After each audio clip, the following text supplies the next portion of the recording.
through them and just give my thoughts on it. I mean, I've read them all already, so I don't know who Omnia is. But whoever you are, Omnia, boggers. Day 24 March. Yesterday. It was updated yesterday. Did the patch notes come out yesterday? I thought they came out like 2 or so days ago. Or was it like Friday even? Friday was yesterday. Okay. So, it's also told me Midchapter is quickly approaching. It's like only one thing. Time for another development update. And you know, I'm going to quickly mute my desktop audio. Just in the event anything comes up. Because you won't need it. This year, supposed we can cover some of the biggest changes and additions making their way to the game. This issue related to various quality of life and accessibility improvements, as well as an extensive list of balance adjustments. Without further ado, with a highly requested feature was all the blood web improvements. I like all these, so yeah, these new features spend more time playing, less time shopping. That's the whole point. I like these. First one is blood web chain. Select any node and the game will automatically buy anything needed along the way. So, for example, if I wanted this, I forgot what it's called, like the leather handle or something for the flashlight, the wrap, you'd press that and it'd most likely go here, here, here automatically, rather than me having to click, click, click, or click and hold, click and hold, click and hold. So that's nice, especially since, like, with, you know, with me in leveling characters, I want to get perks first anyway, and I want to prioritize certain perks. Not necessarily go the cheapest route, because I like to get my perks in a certain way. But again, it doesn't really matter much anymore. But especially with, like, killers, I want certain add-ons as well. Like with Deathslinger, I want as many, like, coins and keys as possible. And chains. So, just being able to click and hold and then they automatically go to it would be nice. But as always, the entity is ever present, make consumer users before the chain can be completed. Which, yeah, makes sense. In that case, it will just emulate up to the point of reaching that, and then like, before the enemy blocks it, and then like just won't give you. I'll also assume it's not instant. It will go like pyom pyom pyom like that, or like, which is a bit slow. But you know, what can you do? If you're looking to level up your character quickly and cheaply, you don't care what you get. The new set of blood node is perfect for use like this, so it'll automatically purchase items until the current blood web has been completed. This will prioritize perks at the cheapest option available.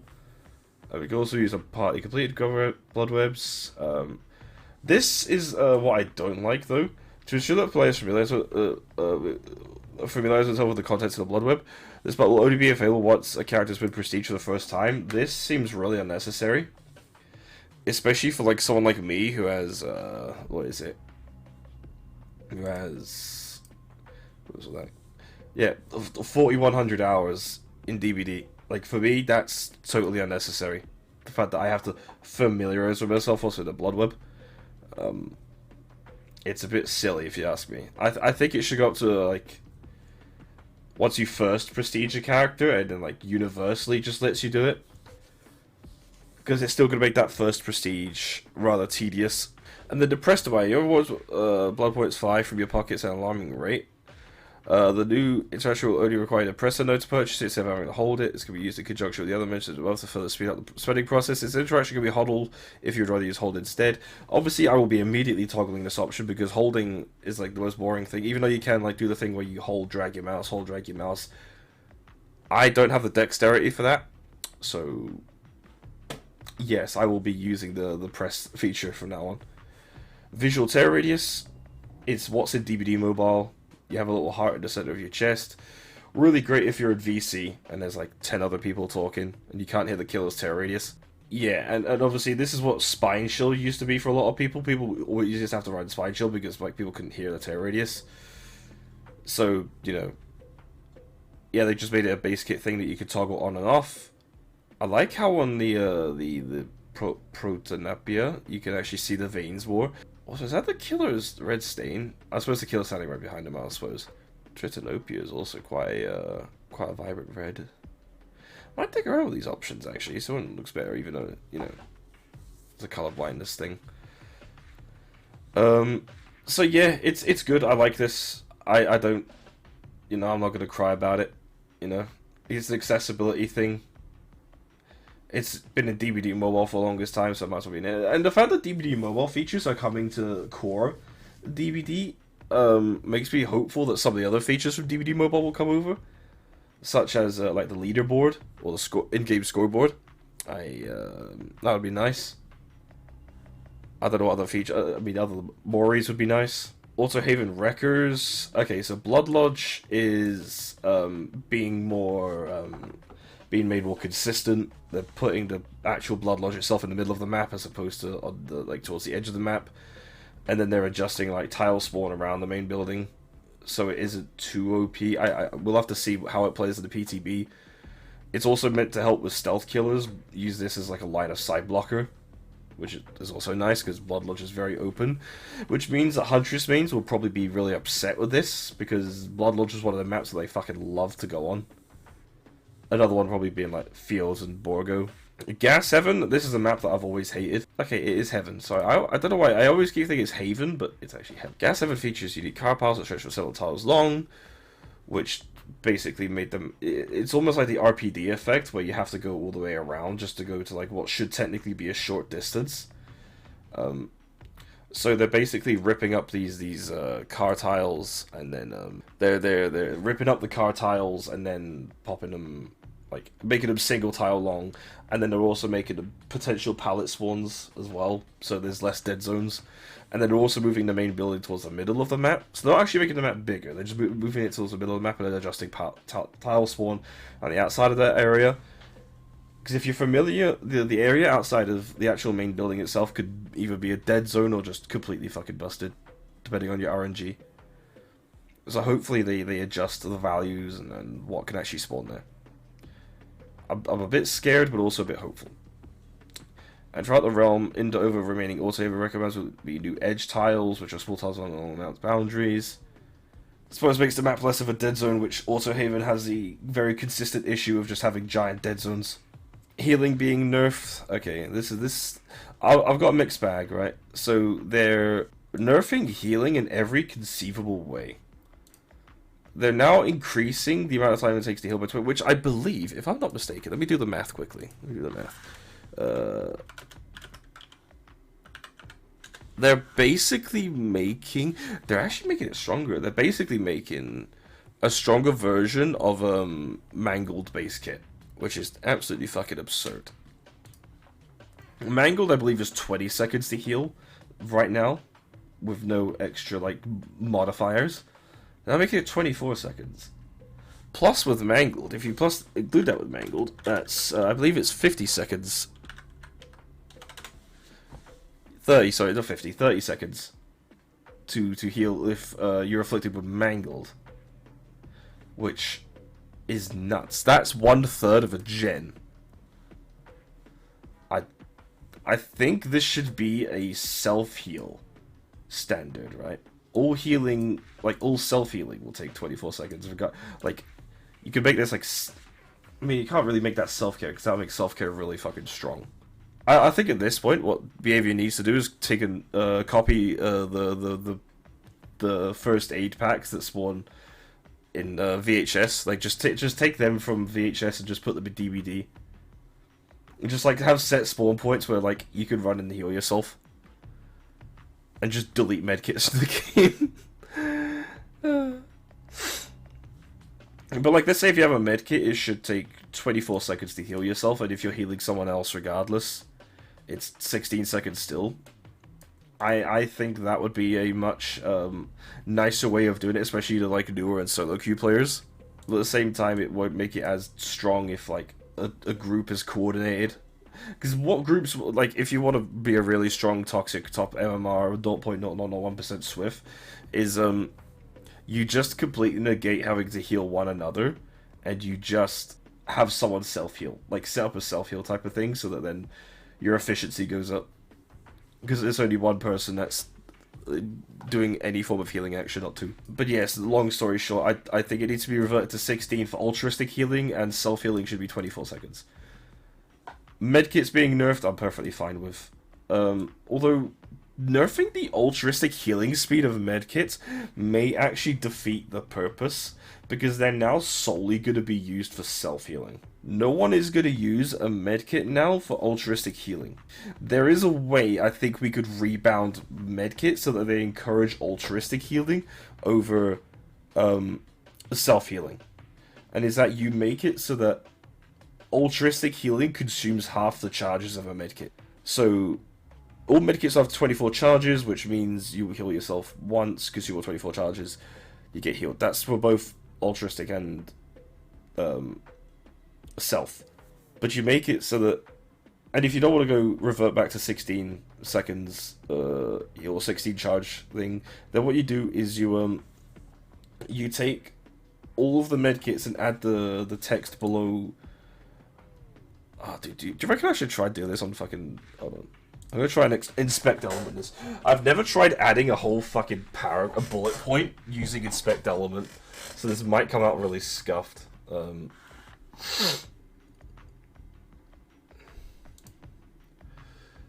do you reckon...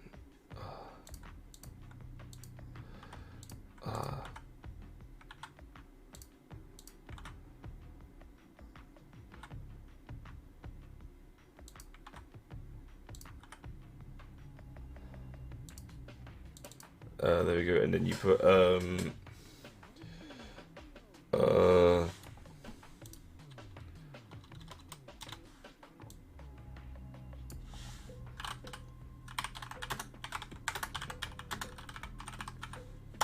that's what you do. That's what you do. On every single medkit, you add that line, and all of a sudden, medkits become much more of an altruistic tool than a selfish tool. In fact, I'm proud of that. I'm fucking screen capping that. There you go. There you go.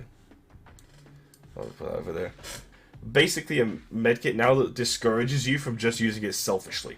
Because then they're like, oh, you'll be able to heal twice? That means you'll be able to heal yourself twice, because no one's going to use it to heal someone else slightly faster twice. It's not going to happen. Like... even coordinated groups will never fucking do that. At least now the efficiency is increased. Or you could increase all the charges to 48, and then say self-healing consumes double the amount of charges. But, you know. So yeah, and Medkit add-on pass. Okay, I really hope they do not touch the anti-hemorrhagic and the styptic agent, because those are the only two add-ons on medkits that are actually fun. The rest are really boring and make me want to fall asleep. Perk updates, perk updates. Gearhead. Gearhead I can actually see being useful in kills like Wraith. Because, okay, so... I need to check this. Hold on, let me check Gearhead quick. Okay, the wiki is wrong. It does require a great skill check. Okay.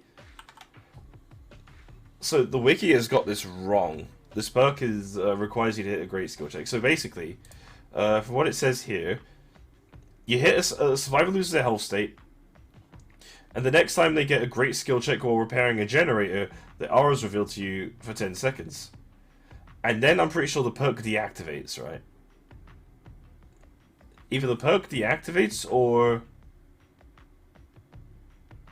yes, it says the next time it survives, so I assume it deactivates after that. This time, for 30 whole seconds, from how I'm reading this, when the survivor hits a good skill check, while active, any survivor that hits a good skill check can have the aura revealed to kill it for 8 seconds. So they've nerfed the aura reading by 2, but they've made it a much more general sort of thing, right? And if somehow auto-didact becomes meta, this will be a good perk to use. Weirdly enough. I think this will be really good on kills like Wraith. And maybe a Ghostface. Actually, Ghostface would also benefit from this really fucking well as well.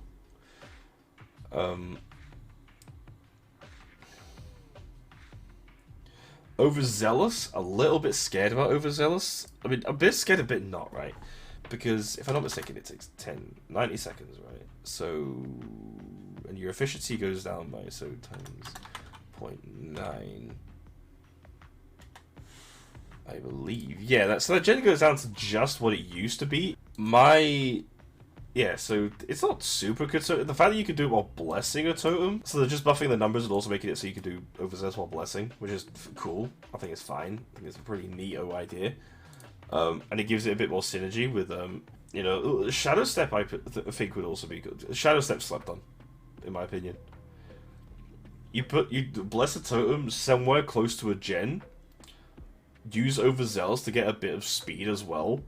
You can repair the gen 10% faster, and you also hide your aura. So every time the killer wants to read your aura from like potentially to do Gearhead, from barbecue, anything like that, they can't do anymore because you're like I think there's some synergy to be had with this. I don't think it will take over the meta in any way, shape, or form, but I do think that there could be some interesting synergy. Pain Res should not be a Scourge Hook anymore. If they're doing it so you can only activate it 4 times, whilst also keeping the aggression at 15%, it should at least not be a Scourge Hook anymore. And they could totally fucking update it to like 30%. What is Grim Embrace? Grim Embrace, I believe, is like 40 seconds of block, right? Yeah, it blocks all gens for 40 seconds. Yeah, so the fact that they're also doing a similar thing that Grim Embrace has, where you in order to get max value of it, you have to hook all 4 survivors, which, I mean, don't get me wrong, it's cool. In fact, what would be even cooler idea, in my opinion, and this is just me spitballing ideas, right? An even cooler idea is the perk gains tokens each time you hook a unique survivor for the first time, and the effect of the regression is increased for each token you have. You can keep it a Scourge Hook perk, right? You hook a survivor once on the Scourge Hook perk, the gen with the most progression explodes and regresses by I don't know, 7.5% for every token, which I believe would make it up to 7.5, 7.5, that'd be 15. 30% once you have all 4 tokens max.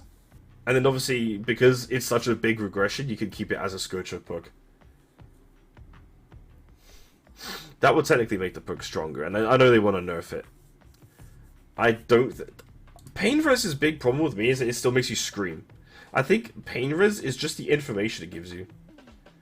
Like, I know that they nerfed it because apparently it bugged out with Merciless Storm, where it would constantly give you the big skill check. So instead they brought back its DMS synergy, which I don't think I've ever seen people use DMS anymore. People don't really use it anymore. But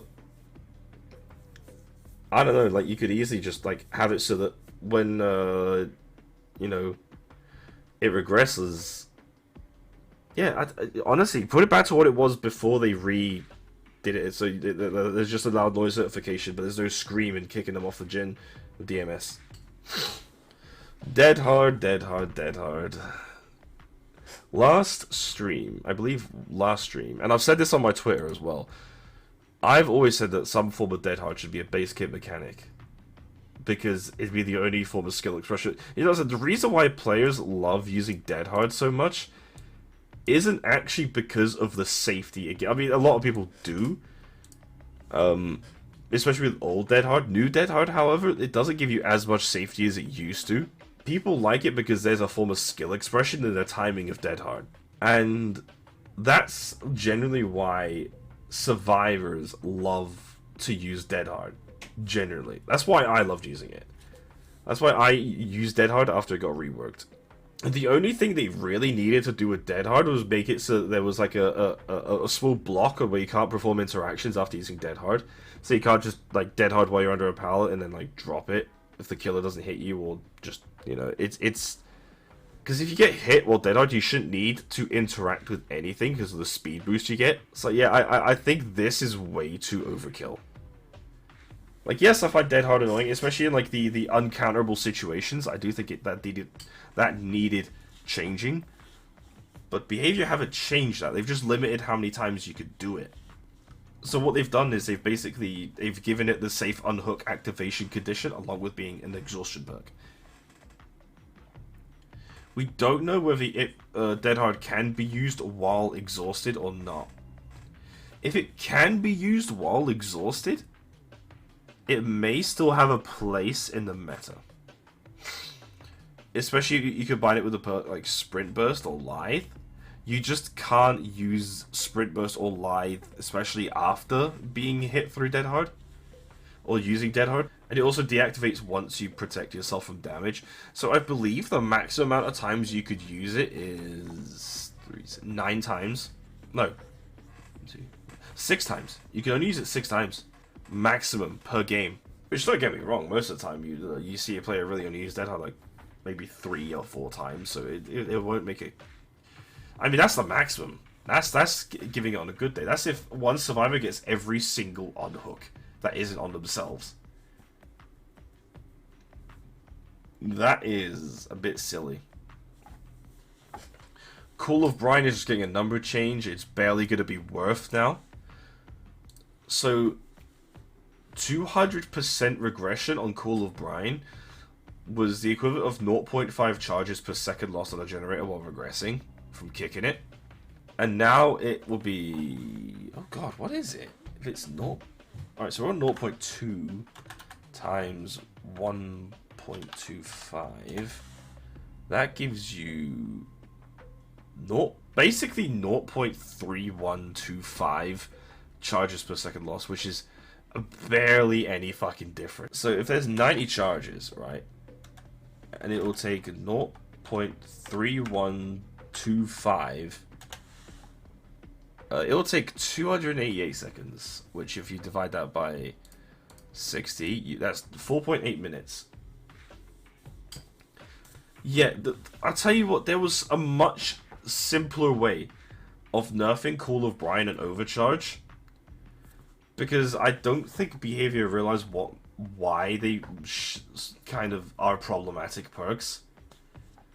But I'll talk about that once we go through Overcharge. Overcharge basically is also losing its thing. It's now at 130%, which is more than Call of Brine. And it starts at 85 instead of 75, so there's like a minuscule buff. And 2 nerfs, because they're also nerfing how much the missing skill check does. Which is a really fucking bizarre change, if you ask me. Like, don't get me wrong. I think it's fine. Like, you shouldn't have really relied on the skill check for that. But the way I've always seen it, the way I've always thought about it is, and I had this whole concept when I did my DVD rework series. I haven't finished, and I probably won't finish because I've got entirely new ideas, and I don't want to radically overhaul everything in DVD now. Yeah, weirdly enough, I barely see... I mean, I see Call of Brine, like, once every... I want to say 10 to 15 games. Now, what did I do with Call of Brine? Let me find it. There it is. Call of Wood and Rain. Because, basically,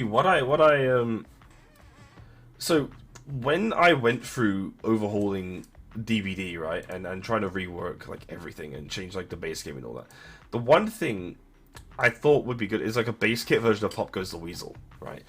Pop Goes the Weasel for me is like the best designed gen regression perk in all of DVD. It requires you to get a hook like Pain Res, but you also have to manually walk up to a gen and kick it, and you take off a good chunk of it. You take a quarter of its progress off. And that for me was it rewarded you for playing the game, and the more hooks you got, the more value you got out of Pop, right? And it was a very high value perk, but you had to be able to actually down someone and then also make your way over to the gen within the 40 seconds. For me, it was, like, yeah, on some killers, it was a bit brain dead, like...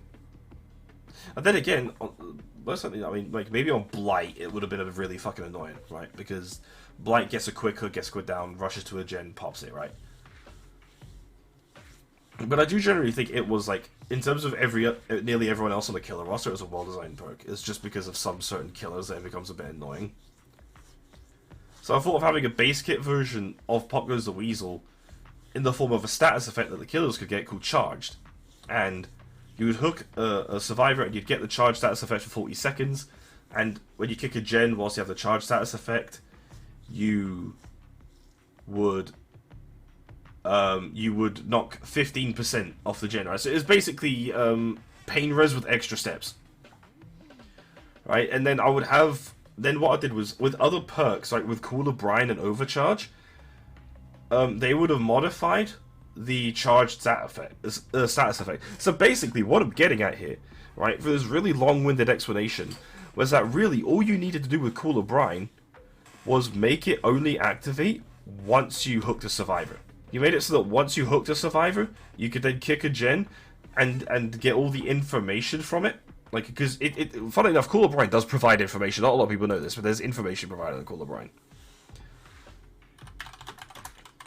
I believe when they hit like a good skill check or something, it glows yellow, right? Or something like that. Sorry, there's a loud noise every time they hit a good skill check on a gen. That's hit by Cooler Brine. So, not only do you get the regression, but you also get a loud noise notification on that gen every time they get a good skill check. Like, if you buff the information you get on the gen, like, or you can almost borderline make it like a wiretap thing, where, like, you could see survivors' auras that are near the gen, plus give it the 200% regression, but give it the condition that you have to hook a survivor and then hit a gen within 40 seconds, you would have had a much more balanced perk. Because the problem with Cooler Brine is, and the same with Overcharge, is you would just mindlessly kick gens all game, hold down a 3-gen area until either everyone gave up, someone won through the war of attrition, or the server just closed. So yes, giving it a hook condition was probably the more better way of toning down Cooler Brine, as opposed to basically gutting it, because the information isn't the best. I mean, it's decent information, but it's not the best information you could get. Or you could even give it a surveillance type of thing, but like you could see the gen's progression. And I mean, it'd be active for 60 seconds as well. Which, in all fairness, if you get a hook within 60 seconds, after that, I mean, it's deserved. Okay. Overcharge. Honestly, what did I do with Overcharge, actually? Because I think I completely reworked Overcharge. Yeah. Basically, what if they made a perk like pop but cooldown? So no. You don't understand, right? Putting it on cooldown doesn't do anything. Like, it does a little bit. Hold on. Let me have a quick drink, actually, before my throat dies. 180-second cooldown does? Yeah, but that's boring. And it's not rewarding. That's why I said pop is really well designed. Because you have to actually play the video game in order to be able to. You have to actually be doing your objective in order to get rewards out of it. That's why the hook condition, to me, was perfect for a perk like pop. But what if you're getting stomped? Then it's a skill issue. I don't know how else to say it. It's a fucking skill issue. And not just by you, your team as well. Your team's skill issue. Not just yours. So, yeah, with Overcharge, I would, for me, it was, you would kick the gen after hooking a survivor, and every gen in your terror radius would also begin regressing, rather than just giving it like a flatline regression type of thing. It was basically like a kind of buffed version of Oppression, if anyone remembers that perk even existing. Yeah, that's the thing. That's the thing. When you get perks that are just kick gen, get reward, you've created a bad perk. That's just a really strong. That's basically just a fucked up love child of Hex, Ruin, and Pain Res. Or Eruption or Jolt. Regardless, for me, doing flat number nerfs on Cooler Brine and Overcharge was not the way to nerf these. But then, I suppose so. Circle of Healing. The Circle of Healing is basically dead. If you look at this, give me a reason as to why you would run Circle of Healing over Botany Knowledge. The healing nerf is actually kind of scary, because on kills like Nurse, it's going to be ridiculously strong. Because Nurse has an add-on that inflicts Mangled when using a Blink attack, and that will be very fucking annoying to go against. Nurses will now be running anti-heal builds, you know that, right? So, yeah, Boon Circle of Healing, not... I mean, first off, the one thing I wanted from Circle of Healing was to remove the ability to self-care. I mean, that's my build on... That's half my build on Dredge. Already. My other one, funnily enough, is Franklin's. Yeah, but Wraith is a really weak killer as it is.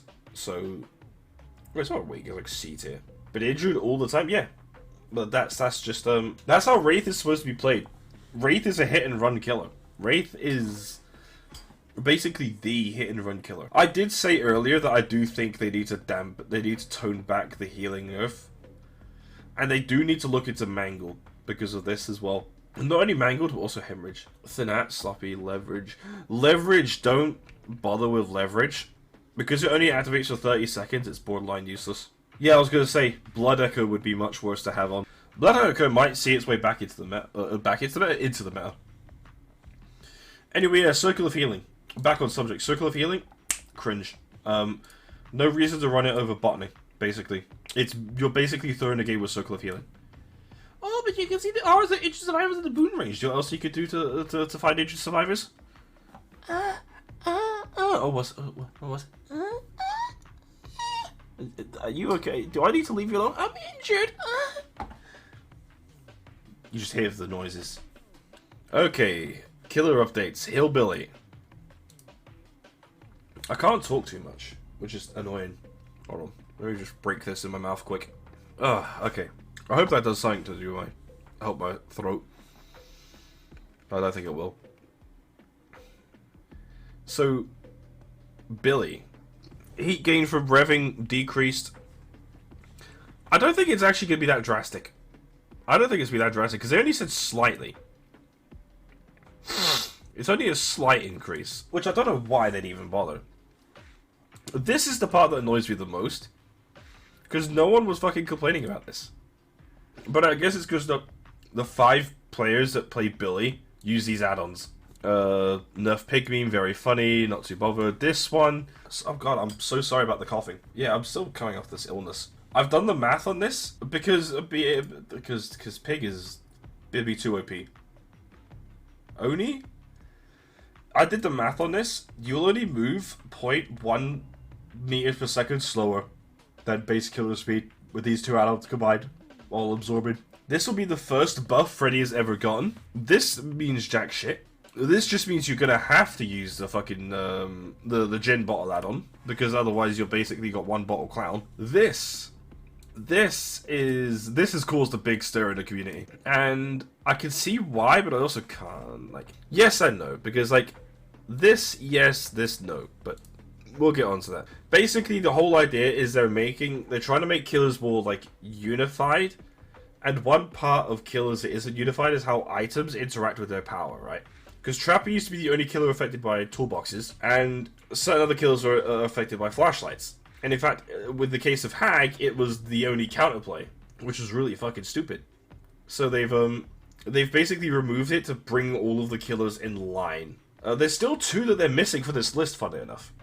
And that is Nemesis and Spirit.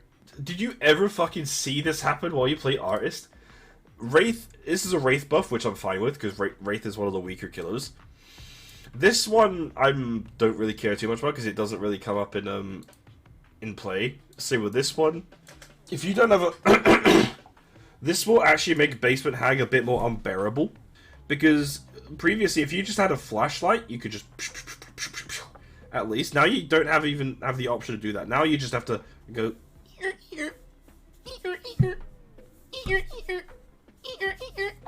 on every single one before you can unhook someone. They made an animation for Artist Crows when they get burned, but yet they got rid of that. You never fucking see it though, because it doesn't come up, but they do have an animation. No, because basically what they'd have to do is to have the ability to kill zombies, and that would make Nemesis too fun to go against. So yeah, I like the fact that they are giving you the ability to disarm Hag traps without having to trigger them, and without a flashlight. So overall, I'm not too bothered. I'm still a bit annoyed that they haven't put the trap restriction on Hag and Trapper, funnily enough. Or the placement restrictions that nearly every other killer has. And this is the other thing that, okay, the community, there's one of 2 groups in the community on this. There's either the ones that don't care because they don't care about the lore, or there's the rest of us that do care and realize that this is going to be bad for DBD's writing. Because what this basically means is, A, this confirms that the next Midchapter tome is going to be about Tools of Torment and Skull Merchant, which already makes me upset.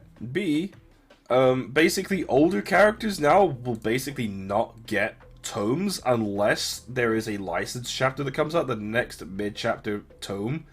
Unless the license holders let behavior make tomes, will be of older characters. This rubbed people the wrong way, because like, oh, they'll be like minor characters. This is just like the Arcus stories every now and then. Like, I think Artist appears in one of the Arcus stories where she's a political activist. But yeah, it's rough. The part that people are worried about with this as well is lazy writing when it comes to base lore. Because, like, for example, the Skull Merchant, I reckon, will get, like, a really fucking banger tome. She'll get really banger tome lore, because her base lore is so fucking bad. That's how I can see this happening. And it's gonna be like a pattern for every original chapter that comes out. Is really mediocre base lore, or they're gonna do like half of the fucking base lore, and then have the other half in the fucking tome. I'm scared to see what the fucking challenges would be, because playing Skull Merchant, I'd rather fucking eat my own toenails. And I'm not too sure what like this means, to be honest. It probably just means like to make the Deep Rifter feature unique visuals to better differentiate from the bonus. Like, okay, cool, I don't really care about that, because it doesn't really change anything fundamentally. This all does. So overall, I am excited, but also scared for this update. Because there's a Billy nerf and a nerfs buff. And that's not cool. That's not cool, Chief. But there's also a lot of survivor nerfs. There seems to be way more nerfs than buffs this patch. It's not a nerfs buff, of course it's a nerfs buff. Nerfing healing is a nerfs buff. It's also a Dredge buff, an Oni buff, a Wraith buff, Spirit buff. Yeah, but not all killers benefit from it. Like, it's not going to do anything for Plague, for example, right? And it won't do anything for Legion. It doesn't really do anything for... It shouldn't really do anything for Exposed. No, because, right, Survivors shouldn't be healing against Legion. That's just a known fact. Survivors should not be healing against Legion. But they do. Like, in rare circumstances or in certain situations, yes, you do. But in most case scenarios, no. You don't heal against Legion, because he can just easily take away that health state again.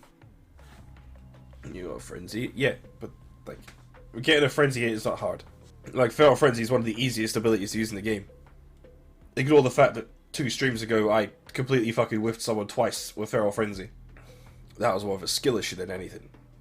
Circle of Healing, I think I will need a buff, but like not having the ability to heal yourself, like maybe upping this back to 100%. So yeah, this I'm very mixed on. There was definitely way more nerfs though. There was way more nerfs than buffs, and they also didn't have the FOV slider, which makes me upset. I want that fucking FOV slider in my game.